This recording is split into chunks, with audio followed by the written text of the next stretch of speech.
रही है कि सरकार चाहती है कि बच्चे काम करें अपने घर का 14 साल के कम उम्र वाले। तो स्पष्ट रूप से हम साफ लफ्जों में चाहते हैं कि आप सरकार के इस कदम के खिलाफ हैं या खड़े हो पाएंगे कि आप? हमारे पास लास्ट 2 मिनट हैं। आप ये बताएं, आप नाउम्मीद मत होइएगा। अभी आप जल्दी से नाउम्मीद हो रहे हैं। आप नौजवान हैं, आप भी काम है, लेकिन नौजवानों के अंदर बहुत उत्साह है। उत्साह तो है, लेकिन उम्मीद भी रखिए। देखिए, जो चीज आप पढ़ रहे हैं अखबार में, वही मैं पढ़ रहा हूँ। आधिकारिक तौर पर कोई भी चीज जब तक संसद में नहीं आती पटल पर, तब तक उसकी व्याख्या और उस पर कमेंट करना ठीक नहीं है, कम से कम मेरे जैसे व्यक्ति के लिए।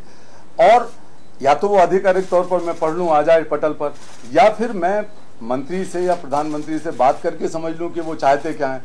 इनमें से दोनों ही चीजें नहीं हुई हैं। अखबार के आधार पर मैं कोई बयान नहीं दूंगा। मैं अपनी मांग को बार बार कहता हूं कि मैं बाल मजदूरी का पूरी तरह समाप्त उसका खात्मा चाहता हूं। कोई उसमें बहानेबाजी नहीं चाहता मैं कि बाल मजदूरी को गरीबी के नाम पर या किसी और नाम पर रोका जाए। 14 साल तक का कोई बच्चा बाल मजदूरी नहीं करेगा। सब बच्चे स्कूल के अंदर होना चाहिए, अच्छी शिक्षा मिलनी चाहिए, और 18 साल तक का कोई बच्चा खतरनाक हालत में काम नहीं करेगा। ये कानूनी तौर पर मुकम्मल होना चाहिए। ये बात मैं बार बार कह रहा हूँ।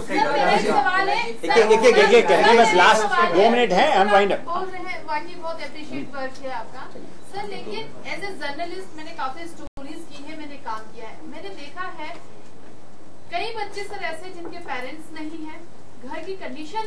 ऐसा नहीं है कि एक ही ऑप्शन है। देखिए, इस पर भी काफ़ी चीज़ें हुई हैं, जानकारियाँ हुई हैं। इसको बहुत हम लोग कई बार जनरलाइज कर देते हैं, अतिरंजित कर देते हैं, सामान्यीकरण कर देते हैं। असलियत ये है कि जो बच्चे बाल मजदूरी करते हैं उनमें 1000 के पीछे 2 बच्चे ऐसे हैं जिनके माँ बाप नहीं हैं, चाचा चाची, दादा दादी, नाना नानी, मामा मामी कोई नहीं। 1000 के पीछे 2।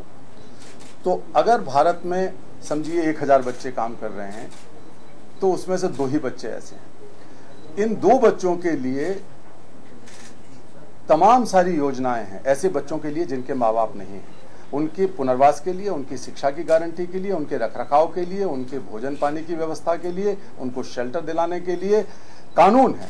जो जुवेनाइल जस्टिस एक्ट है वो ऐसे ही सुनिए तो सही लागू नहीं हो रहा, ये अलग बात है। लागू नहीं हो रहा तो अगर कोई चीज, मान लीजिए दहेज लागू नहीं हो रहा तो आप दहेज को चला नहीं सकते। बाल विवाह लागू नहीं हो पा रहा तो बाल विवाह को जारी, अगर कोई चीज लागू नहीं हो रही तो उसकी लड़ाई लड़नी चाहिए हमें, बजाय इसके कि हम उसको जनरलाइज करके उसको हम किसी तरीके से जस्टिफाई करें। वो तो नहीं हो सकता है। हम कहते हैं कि 1000 में 2 बच्चों को अगर हमारी सरकारें सुरक्षा नहीं दे सकती, उनको रखरखाव नहीं कर सकती, तो बहुत शर्म की बात है। हम लोग समाज के पढ़े लिखे जिम्मेदार लोग उन 2 बच्चों को 1000 में से, बाल मजदूरों में से, अगर नहीं रखरखाव कर सकते, तो ये मंदिर, मस्जिद, गुरुद्वारे, गिरजाघर काय के लिए? ये भगवान की मूर्तियों के लिए है या घंटी बजाने के लिए, अजान करने के लिए? इसमें उन 2 बच्चों को हम लोग क्यों नहीं रख सकते? रात को हम लोग क्यों खाना नहीं खिला सकते? हम इतना दूध, दही, पानी चढ़ा रहे हैं वहाँ, फल चढ़ा रहे हैं, हम उन 2 बच्चों को नहीं रख सकते? ये पूरे समाज की जिम्मेवारी है। इतनी बड़ी सामाजिक बुराई और अभिशाप को हम सिर्फ इसलिए कि वो गरीब हैं या अनाथ हो गए हैं तो हम उसे जारी नहीं रख सकते। काय के लिए हमारे एक, जिसे कहते हैं वेलफेयर स्टेट है, काय के लिए हमारे धर्म हैं, काय के लिए हमारी संस्कृति और संस्थाएं हैं, काय के लिए कॉर्पोरेट, सबको मिलकर उन बहुत ही कम मात्रा में जो बच्चे हैं उनके लिए ये करना चाहिए। सबकी साझा जिम्मेवारी है ये। सर, जैसे अभी नेपाल में अर्थक्वेक हुआ है, नर्सरी से काफी बच्चे वहाँ पर ऑफर हुए हैं, तो उसके लिए कुछ आप अभी करेंगे? हम कर ही रहे हैं। हमारे तो बहुत साथी नेपाल में, तो हम लोगों का बहुत बड़ा संगठन का काम है।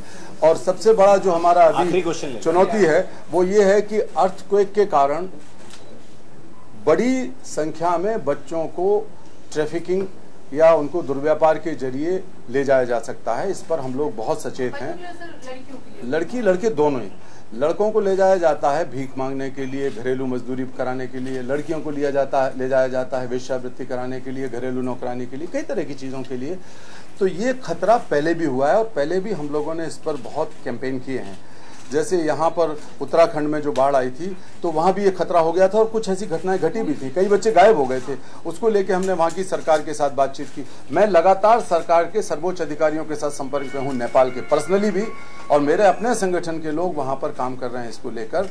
तो वेलफेयर वाला या रिलीफ मेजर तो है ही है, लेकिन ये जो खतरा है, बड़ा खतरा, इसको रोकने के लिए भी हम अभी से सचेत हैं, नहीं तो ये बढ़ता जाएगा। तो हम लगे हुए हैं।